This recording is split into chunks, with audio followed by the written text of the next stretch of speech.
কর্মক্ষেত্রে বিশ্বকাপ জ্বর, উৎপাদনশীলতায় বিশাল ধাক্কার শঙ্কা। ফুটবল বিশ্বকাপ মানেই আবেগ, উন্মাদনা আর কোটি মানুষের রাত জাগা। কিন্তু এই উৎসবই এবার মাথা ব্যথার কারণ হয়ে দাঁড়িয়েছে বিশ্বের বিভিন্ন প্রতিষ্ঠানের জন্য। নতুন এক আন্তর্জাতিক জরিপ বলছে বিশ্বকাপ চলাকালীন কর্মীদের মনোযোগ কাজের চেয়ে মাঠের খেলায় বেশি থাকবে, যার ফলে বিশ্ব অর্থনীতিতে উৎপাদনশীলতায় বড় ধরনের ক্ষতি হতে পারে।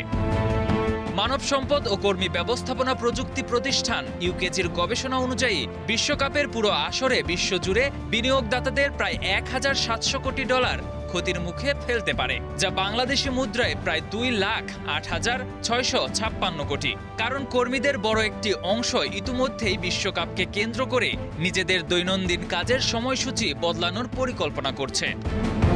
জরিপে অংশ নেওয়া কর্মীদের মধ্যে ৩৭% জানিয়েছেন প্রিয় দলের ম্যাচ দেখার জন্য তারা অফিসের সময় পরিবর্তন করবেন। কেউ দেরিতে অফিসে আসবেন, কেউ আগে ভাগে বের হয়ে যাবেন, আবার কেউ পুরো দিনই ছুটি নেওয়ার চিন্তা করছেন। প্রায় ২৭% কর্মী স্বীকার করেছেন বিশ্বকাপের সময় কাজে ফাঁকি দেওয়ার সম্ভাবনা রয়েছে। শুধু অনুপস্থিতিই নয়, কর্মক্ষেত্রে উপস্থিত থেকেও মনোযোগ ধরে রাখার ক্ষেত্রে বড় ধরনের সমস্যা দেখা দিতে পারে। জরিপে ১৪% কর্মী বলছেন তারা অফিস চলাকালীন গোপনে ম্যাচ কিংবা হাইলাইট দেখবেন। অন্যদিকে ১১% কর্মী জানিয়েছেন রাতভর খেলা দেখে পরদিন ক্লান্ত অবস্থায় কাজে যোগ দেবেন।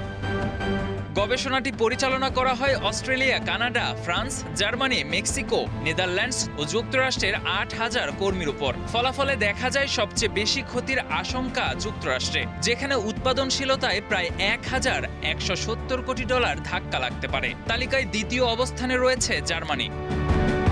মজার বিষয় হলো বিশ্বকাপের টানে শুধু সাধারণ কর্মীরাই নন, ব্যবস্থাপক ও ঊর্ধ্বতন কর্মকর্তারাও কম যান না। জরিপ অনুযায়ী ৪২% ম্যানেজার খেলা দেখার জন্য ছুটি নেওয়ার পরিকল্পনা করছেন, আর ৪৫% শেষ মুহূর্তে নিজের কাজের কর্মসূচি বদলানোর সুযোগ খুঁজছেন। বিশ্বকাপ যতই কাছে আসছে ততই পরিষ্কার হচ্ছে ফুটবলের সবচেয়ে বড় আসর শুধু মাঠেই নয়, প্রভাব ফেলতে যাচ্ছে বিশ্বের অসংখ্য অফিস, কারখানা ও কর্মক্ষেত্রেও। KM Sony, Star play.